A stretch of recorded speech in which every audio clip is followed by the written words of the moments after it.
जय माता दी भक्तों। मानसी एस्ट्रोलॉजर आपका स्वागत करती हूँ ज्ञान गंगा के इस कार्यक्रम में। आप सबके लिए लेकर आई हूँ एक नई जानकारी और आपको बताना चाहूँगी तीसरा नवरात्रा है आज और चंद्रघंटा माता की पूजा की जाती है। सभी भक्तों ने चंद्रघंटा माता की पूजा अच्छे से कर ली होगी। आपसे जो शुभ उम्मीद करते हुए माता रानी के परम पवित्र चरणों में आपके लिए प्रार्थना करती हूँ कि इन नवरात्रों में आप सबकी मनोकामनाएं पूर्ण हो और आप सबका कल्याण हो।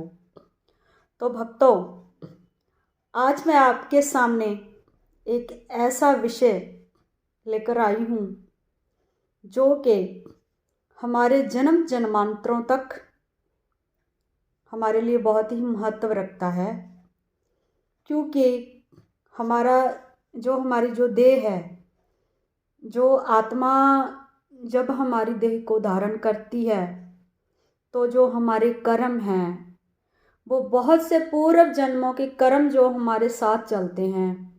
जैसे कि आप सब लोग शंकर जी के भक्त होंगे, कुछ माता रानी के भक्त हैं, कुछ गणपति जी को मानते हैं।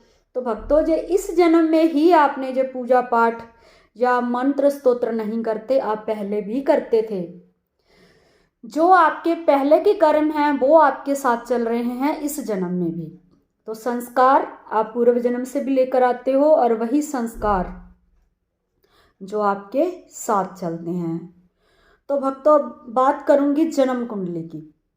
जो इंसान की जन्म कुंडली होती है, उसकी जन्म तारीख, उसके जन्म समय और उसके जन्म स्थान पर आधारित जो जन्म कुंडली बनती है, जब बनाते हैं ज्योतिषी लोग, तो वो हमारे पूर्व जन्मों के कर्मों के हिसाब से ही वो कुंडली बनती है। मतलब वो भगवान बनाते हैं। ज्योतिषी लोग तो जो हमारे पुराने शास्त्र हैं, भृगु संहिता है, जो ज्योतिष शास्त्र वैदिक शास्त्र है, उसमें से जो हमें पुराने शास्त्र मिले उसमें से कैलकुलेशन करके जो ज्योतिषी हैं उस कुंडली को बनाते हैं। मतलब असल में जब कोई इंसान पैदा होता है तो उस कुंडली का निर्माण कौन करता है? ब्रह्मा जी। माँ सरस्वती जी को ये काम ड्यूटी दी है भगवान ने कि वो लेख लिखती हैं। जैसे कहावत सुनी होगी आपने कि सरस्वती माता जो है, वाग्वादिनी देवी, वो भाग्य लिखती हैं इंसान का। तो भक्तों, जो हमारी कुंडली का निर्माण होता है, हमारा जन्म नक्षत्र, हमारा जन्म लगन और जो हमारी जन्म की राशि, ये हमारे पूर्व जन्म के कर्मों के आधार पर जो हमारी कुंडली का निर्माण होता है। मान लीजिए कोई स्त्री बहुत ही सुंदर दिखती है, वो अति सुंदर दिखती है, उसको भगवान ने एक अच्छा दिमाग भी दिया होता है और उसको सुंदरता भी दी होती है, उसके शरीर को भी सुंदरता प्रदान की होती है। तो भक्तों, निश्चय ही उस देवी ने, उस औरत ने पूर्व जन्म में कोई ऐसा अच्छा कर्म किया है। अगर किसी इंसान को कुरूपता मिलती है, अगर उसको कोई दुख, रोग, परेशानी कुंडली में, ज्योतिषी लोग तो पढ़ लेते हैं, इसका शनि खराब है, राहु खराब है, इसका सेंटर में कोई ग्रह नहीं है, इसका त्रिकोण में कोई ग्रह नहीं है, सारे ग्रह कुंडली के बाहर हैं, तो जिंदगी में संघर्ष है, रोगों का सामना करना पड़ेगा, छठे आठवें वार में लग्नेश चला गया तो उस इंसान को थोड़ा कष्ट, रोग, बीमारी रहता है। तो ये सब उस प्राणी ने, उस मनुष्य ने पूर्व जन्म में कुछ ना कुछ ऐसा कृत्य किया होता है कि जिसको उससे ये सजा के रूप में भगवान उसके ग्रहों को कमज़ोर कर देते हैं। लेकिन जैसे कि आप में से बहुत सारे लोग ये जानते हैं कि भगवान श्री कृष्ण जी ने अर्जुन को जब गीता जी का उपदेश दिया था कुरुक्षेत्र की युद्ध भूमि में, तो उन्होंने अर्जुन को बताया था कि अर्जुन,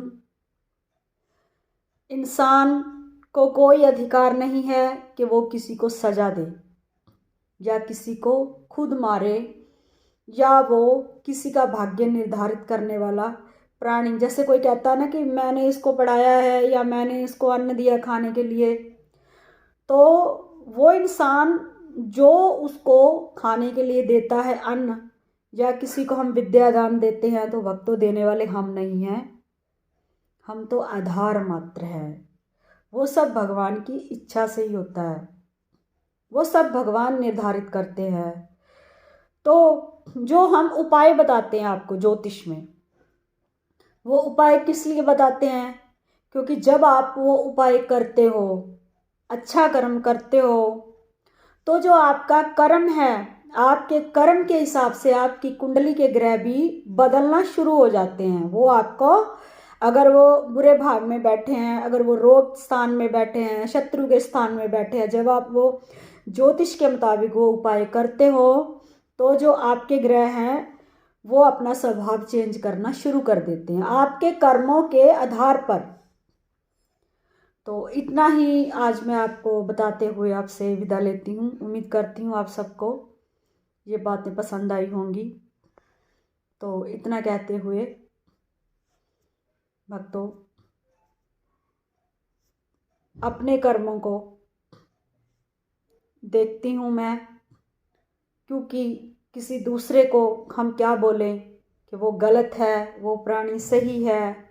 पहले हम अपने कर्मों का आत्मचिंतन करें। इतना कहते हुए आपसे विदा लेती हूँ। जय माता दी। आपका दिन शुभ हो।